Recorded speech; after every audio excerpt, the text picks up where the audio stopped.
नमस्कार। कक्षा 11 हिंदी के छात्रों का आप सभी का स्वागत है।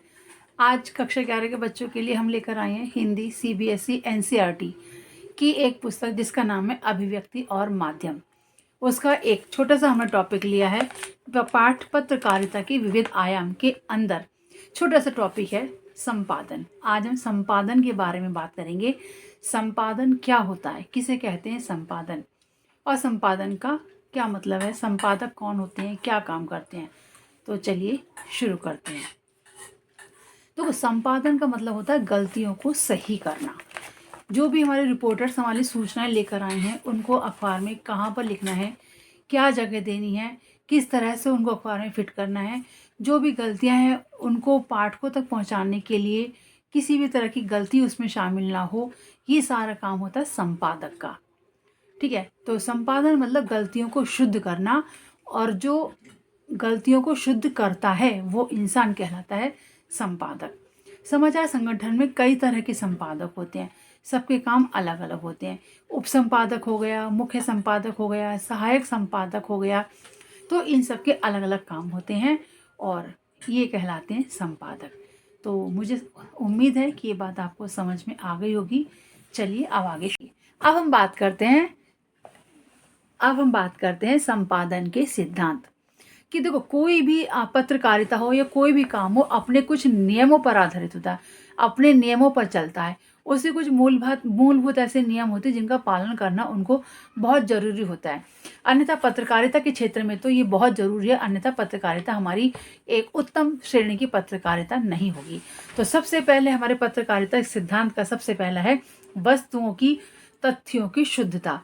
जो भी तथ्य हमारे पास में आए हैं वो शुद्ध हो, 100% 100% उसमें शुद्धता हो, प्रामाणिक हो। ऐसा नहीं है कि मन से हमने कोई भी दुर्घटना कोई बनाई और सब बहुत लंबी चौड़ी सी हमने व्याख्यान लिखकर तैयार कर लिया और वो हमने कहीं भी संपादक को दे दिया, तो वो सब बिल्कुल गलत होगा। तो सबसे पहले संपादन सिद्धांत की मूलभूत आवश्यकता या मूलभूत सिद्धांत है तथ्यों की शुद्धता। तथ्य शुद्ध होने चाहिए।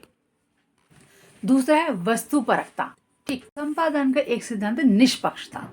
पत्रकार को एकदम निष्पक्ष होना चाहिए। पत्रकार की जो भी सूचनाएं हैं, जो भी धारणा है, जो भी राय है, उसने जो भी घटना को देखा है वो बिल्कुल उस पर जो अपनी राय है वो बिल्कुल निष्पक्ष होनी चाहिए। कहीं भी उसको अपना निर्णय देते समय या उसके विषय में खबर छापते समय दोनों पक्षों को जरूर सुनना चाहिए।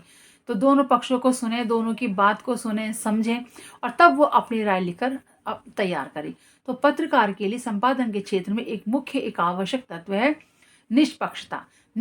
जो निष्पक्ष होगा वही उसका जो काम लगातार चलता रहेगा, और एक तरफ पक्षपात कर अगर हम कोई काम करेंगे तो वो हमारा नहीं चलेगा। साधारण सी बात है भाई, इंसान कभी एक आध बार धोखा खा लेगा, बार बार थोड़ी नहीं खा पाएगा। तो क्या होगा, अगर निष्पक्ष होकर चलेगा तो लगातार उसकी साख बनी रहेगी, काम आगे चलता रहेगा, और अगर नहीं होगा तो ऐसा नहीं हो पाएगा। तो सिद्धांत का हमारा दूसरा महत्वपूर्ण तथ्य था निष्पक्षता। एक हमने जाना पहले तथ्यों की शुद्धता, और दूसरा हमने जाना निष्पक्षता। तीसरे की हम बात करेंगे वस्तुपरता या ऑब्जेक्टिविटी। ठीक है, तो चलिए वस्तुपरकता और तथ्यपरकता। देखिए, वस्तुपरकता और तथ्यपरकता दोनों समान भी हैं और असमान भी हैं, दोनों में अंतर भी है और भी समानता भी है। अब इसमें क्या होगा, वस्तुपरकता यानी किसी चीज को किसी घटना को हमने देखा, वो प्रत्यक्ष रूप से हमें दिख रही है, हमने उस पर, लेकिन हमारी धारणाएं अलग हो सकती हैं। धारणा होने में जो हम सोचेंगे, जो हम विचार करेंगे वो हमारा एक अलग नजरिया हो जाएगा। चीज सामने एक है, घटना एक है, वो सच्चाई है, लेकिन उसको घटना को देखकर हमारे मन मस्तिष्क में क्या राय बनी, क्या विचार बने, वो अलग हो जाएगा। तो ये दोनों ही अपने आप में बहुत ज़्यादा महत्वपूर्ण है। इसके विषय में एक हमारी एनसीईआरटी में कहानी दे रखी है, उसको तो मैं शॉर्ट में ज़रूर सुनाऊंगी, लेकिन वो अगली वीडियो में उसको बताऊंगी। तथ्य बनाम सत्य।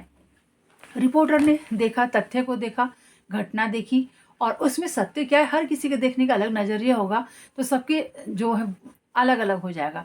तो इसके विषय में हम आगे बात करेंगे।